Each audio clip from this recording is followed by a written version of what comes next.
మంచిర్యాలలో రేపటి మున్సిపల్ ఎన్నికల కౌంటింగ్కు ఏర్పాట్లు పూర్తయ్యాయి. మంచిర్యాల కార్పొరేషన్తో పాటు బెల్లంపల్లి, చెన్నూరు, క్యాతనపల్లి, లక్షేటిపేట మున్సిపాలిటీలకు చెందిన ఓట్లను లెక్కించనున్నారు. పెద్దపల్లి జిల్లాలో రామగుండం కార్పొరేషన్తో పాటు పెద్దపల్లి, సుల్తానాబాద్, మంతని మున్సిపాలిటీల ఓట్లను లెక్కించనున్నారు. పెద్దపల్లిలో మొత్తం 123 వార్డులకు గాను 123 టేబుల్స్ ఏర్పాటు చేశారు. మంచిర్యాలలో 149 వార్డులకు గాను 116 టేబుల్స్ ఏర్పాటు చేశారు. రెటిక మంచిర్యాల జిల్లాలో కౌంటింగ్ కి సంబంధించిన డీటెయిల్స్ సాగర్ అందిస్తారు. చెప్పండి సాగర్, రేపు త్రిముఖ పోటీ ఎలా ఉండబోతుంది? ఎస్ మాధురి, మంచిర్యాల పెద్దపల్లి జిల్లాలో రేపు జరగబోయే మున్సిపల్ కార్పొరేషన్ ఎన్నికల కౌంటింగ్ ఆసక్తికరంగా రేపుతుంది. ఎందుకంటే ఇప్పటి వరకు మొత్తం ప్రచారము అదేవిధంగా పోలింగ్ అంతా ఒక ఎత్తు. ఇప్పుడు ఓటర్ల అభ్యర్థుల భవితవ్యం కూడా రేపు తేలనుంది. కొన్ని గంటల సమయమే మాత్రమే మిగిలి ఉండడంతో అభ్యర్థుల్లో టెన్షన్ వాతావరణం నెలకొంది. ఉత్కంఠగా ఎప్పుడెప్పుడా అని చెప్పేసి ఓట్ల లెక్కింపు అని కూడా ఎదురు చూస్తున్న పరిస్థితి కనిపిస్తుంది. ఇక ఒకసారి మనము మంచిర్యాల చూసుకుంటే మంచిర్యాల జిల్లాలో మొత్తం దాదాపు మంచిర్యాలతో పాటు అదేవిధంగా మంచిర్యాల మొట్టమొదటిసారిగా కార్పొరేషన్గా ఏర్పడింది. అదేవిధంగా చెన్నూరు, బెల్లంపల్లి, లక్షటిపేట ఈ మున్సిపాలిటీల్లో ఎన్నికలు జరిగాయి. పోలింగ్ మొత్తం కూడా రేపు ఓట్ల లెక్కింపు కూడా జరగనుంది. పెద్దపల్లి జిల్లాలో 123 వార్డు స్థానాలకు 123 టేబుల్స్ ఏర్పాటు చేశారు. అదేవిధంగా మంచిర్యాల జిల్లాలో 149 వార్డులకు 116 టేబుల్స్ ఏర్పాటు చేశారు.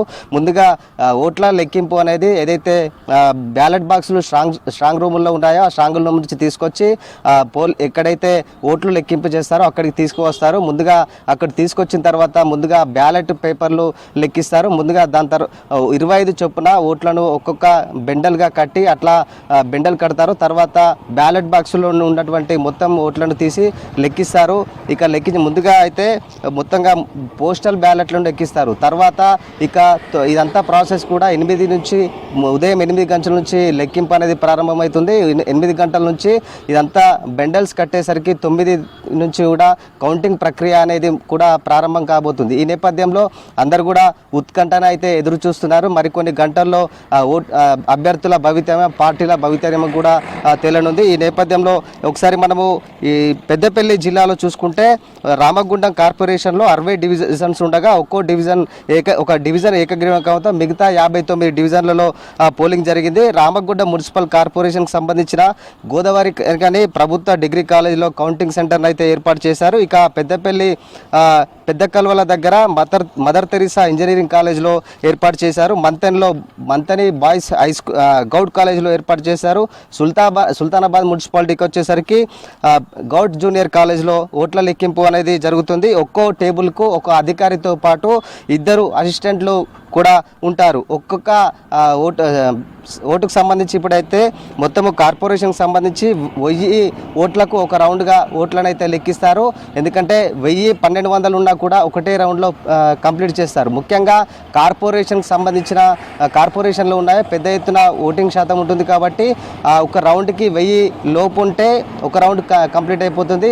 1000కి మీద ఓట్లు ఉంటే దాదాపు 2 రౌండ్లలో ఇట్లా పూర్తి చేస్తారు. మొత్తంగా తక్కువ ఓట్లున్నాయి ఒకసారి చూస్తే 24వ డివిజన్కి సంబంధించిన 1214 ఓట్లు పోల్ కాగా 44వ డివిజన్కి సంబంధించిన 2800 ఓట్లు హైయెస్ట్గా పోల్ అయ్యాయి. ఇట్లా ఒక్కొక్క రౌండ్కి సంబంధించిన ఓట్లు తక్కువగా ఉంటే ఒకటే రౌండ్లో కంప్లీట్ అవుతుంది. ఇంకొక ఓట్లు పెద్ద ఎత్తున పోల్ అయితే ఎక్కువగా లెక్కించాల్సి ఉంటుంది. ఇట్లా ఓవరాల్గా మున్సిపాలిటీలకు సంబంధించిన చిన్న మున్సిపాలిటీలు మంతని కావచ్చు, అదేవిధంగా చెన్నూరు, క్యాతనపల్లి ఇట్లాంటి చిన్న మున్సిపాలిటీలు ప్రాసెస్ కూడా తొందరగా కంప్లీట్ అయిపోతుంది. వాళ్ళ గెలుపోవడంలో కూడా తొందరగా తెలిసే అవకాశం ఉంది. ఈ నేపథ్యంలో ఇట్లా ఎక్కడ కూడా ఎలాంటి అవాంఛనీయ సంఘటనలు జరగకుండా పోలీసులు అయితే పటిష్ట బందోబస్తు ఏర్పాటు చేశారు. దాదాపు 1000 మందికి పైగా పోలీసులు పటిష్ట బందోబస్తు ఏర్పాటు చేశామని చెప్పేసి రామగుండం సిపి కూడా చెప్తున్న పరిస్థితి కనిపిస్తుంది. ఇక మొత్తం కూడా ఒకసారి మనము ఇప్పటికే కౌంటింగ్ ప్రక్రియ ప్రారంభం కాకముందే మొత్తము అభ్యర్థులను ఇటు బీఆర్ఎస్ రామగుండం బీఆర్ఎస్ కావచ్చు, అదేవిధంగా చెన్నూరు బీఆర్ఎస్కు క్యాంపు రాజకీయాలు స్టార్ట్ అయ్యాయి. క్యాంపు రాజకీయాల్లో మేమే అత్యధికంగా గెలిచే సీట్లు ఉన్నాయని చెప్పేసి క్యాంపు రాజకీయాలు కూడా ప్రారంభమయ్యాయి. కొంతమంది బీఆర్ఎస్ లీడర్లను ఇటు మహారాష్ట్ర కావచ్చు, అదేవిధంగా హైదరాబాద్, కరీంనగర్కి ఫామ్ హౌస్ కావచ్చు, ప్రత్యేకించి హోటల్స్కి అయితే తీసుకువెళ్ళి క్యాంపు రాజకీయాలు అయితే చేస్తున్న పరిస్థితి అయితే కనిపిస్తుంది. ఇట్లా ఓవరాల్గా రేపు జరగబోయే కౌంటింగ్కి అయితే ఉత్కంఠ రేగుతుంది. ఎవరైతే క్యాంపు రాజకీయాలకు వెళ్ళిన వారు అయితే ఉంటారో వారంతా కూడా రేపు ఇక్కడికి ఓట్ల లెక్కింపు దగ్గరికి రావాల్సి ఉంటుంది. వాళ్ళ ఏజెంట్ల ఏదైతే పాస్ ఉంటుందో అక్కడ ముందుగా ఎవరైతే కౌంటింగ్కి సంబంధించిన ఏజెంట్ ఉన్నారో వాళ్ళందరికీ పాసులు ఇచ్చారో ఆ పాసుల ఆధారంగానే లోపలికి తీసుకువెళ్ళే ప్రయత్నం చేస్తారు.